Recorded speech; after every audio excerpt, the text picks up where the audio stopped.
സംഭവം ഇൻസ്ട്രുമെന്റ് ഒക്കെ കൊള്ളാം, നല്ല സ്റ്റൈലായിട്ട് പിടിക്കാനൊക്കെ പറ്റുന്നുണ്ട്. പക്ഷേ വായിക്കാൻ കൂടി അറിയാമെങ്കിൽ നല്ല അടിപൊളിയാവട്ടെ. പക്ഷെ നമുക്ക് ഇത് വായിക്കാൻ അറിയാവുന്ന ആരെങ്കിലും ഈ പരിസരത്തൊക്കെ കിട്ടുമോ നോക്കണം. കാരണം ഇത് വേദി 18 ഇവിടെ വയലിൻ മത്സരം നടന്നുകൊണ്ടിരിക്കുകയാണ്. നമുക്ക് വയലിൻ വായിക്കാൻ അറിയാവുന്ന ആരെങ്കിലും ഒന്ന് കിട്ടുമോ നോക്കാം. വാ.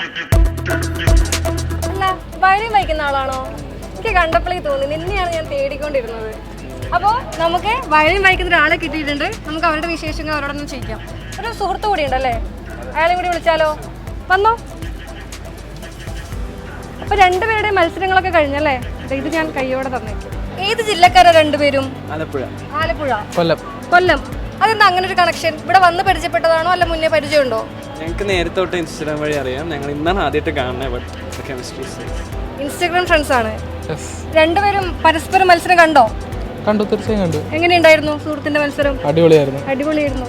അവിടെ എങ്ങനെയായിരുന്നു? ഒന്നും പറയാനില്ല, നന്നായിരുന്നു. അപ്പൊ ഈ വയലിൻ പഠനമൊക്കെ തുടങ്ങിയത് എപ്പോഴാ? കുട്ടിക്കാലത്തെ പഠിക്കുന്നുണ്ടോ? ഞാൻ ആദ്യം പഠിച്ചു തുടങ്ങിയത് പാട്ടാണ്. 4 വയസ്സ് തൊട്ട് പാട്ട് പഠിച്ചു തുടങ്ങി. അത് കഴിഞ്ഞിട്ട് ഒരു 3rd ആയപ്പോഴേക്കും വയലിൻ പഠിച്ചു തുടങ്ങി. 2nd 3rd ആയപ്പോഴേക്കും അപ്പോഴത്തേക്കും വയലിൻ പഠിച്ചു തുടങ്ങിയത് തിരുനെല്ലൂർ അജിത് സാറിൻ്റെ അടുത്താണ്. ഇപ്പോൾ ഒരു ഏകദേശം 6-7 ഇയേഴ്സ് ആണ്. ഞാൻ 5 വയസ്സ് തൊട്ട് പാട്ടും പഠിക്കുന്നു, വയലിനും പഠിക്കുന്നു. ഇപ്പോൾ ഞാൻ വയലിൻ പഠിക്കുന്നത് തിരുവഴ വിജു എസ് ആനന്ദ് എന്ന് പറഞ്ഞ സാറിൻ്റെ അടുത്താണ്. വയലിനിസ്റ്റുകൾ മാത്രമല്ല 2 ഗായകർ കൂടിയാണ് നമുക്ക് കിട്ടിയിട്ടുള്ളത്. ഈ മത്സരത്തിന്റെ മൊത്തത്തിലുള്ള ടൈറ്റ് കോമ്പറ്റീഷൻ ആണോ, എങ്ങനെയാണ്? നല്ല കോമ്പറ്റീഷനാണ്. ടൈറ്റ് അങ്ങനെയല്ല, നല്ല വളരെ ഹെൽത്തി കോമ്പറ്റീഷൻ ആണ് കുറച്ചും കൂടി. അവിടെ അങ്ങനെ തന്നെയാണോ? അതെ, വളരെ നിലവാരമുള്ള ഒരു കോമ്പറ്റീഷൻ തന്നെയാണ് നടക്കുന്നത്. എൻ്റെ അച്ഛനാണ് എന്നെ പാട്ടിലോട്ടും വയലിനോട്ടും ആക്ച്വലി കൊണ്ടുവന്നത്.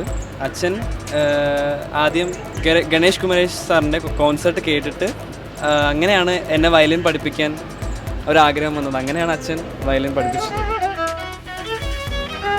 അതെ, എനിക്കിഷ്ടം തന്നെ ആയിരുന്നു. ഞാൻ കൊച്ചിലെ ഇങ്ങനെ പാട്ടൊക്കെ പാടുമായിരുന്നു, കീർത്തനങ്ങളൊക്കെ.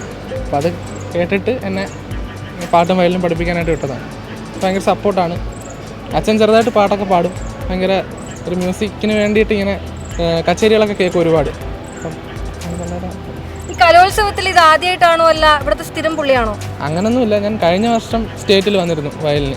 അതിൻ്റെ മുമ്പത്തെ വർഷം എനിക്ക് വരാൻ പറ്റിയില്ല. കാരണം ഞാൻ റിപ്പബ്ലിക് ഡേ പരേഡിൽ ഡൽഹിയിലായിരുന്നു. NCC വഴി വയലിൻ കേരളത്തെ പ്രതിനിധീകരിച്ച് വയലിൻ വായിക്കാൻ ഡൽഹി പോയിരുന്നു. അതുകൊണ്ട് എനിക്ക് കലോത്സവത്തിൽ പങ്കെടുക്കാൻ പറ്റിയില്ല.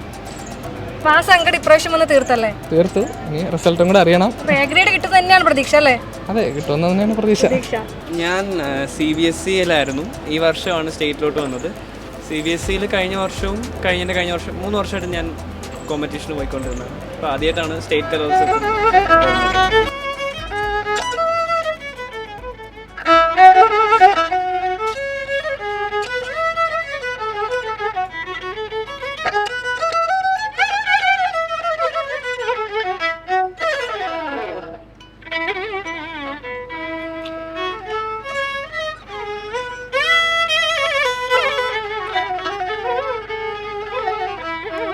ഏറ്റവും മികച്ച 2 കലാപ്രതിഭകളെ കണ്ട സന്തോഷത്തിലാണ് ഞങ്ങളും ഇവിടുന്ന് മടങ്ങുന്നത്. ക്യാമറ പേഴ്സൺ പ്രകാശ് ശിവന്തകനൊപ്പം ദൃശ്യ ദാമോദരൻ, കൈരളി ന്യൂസ്.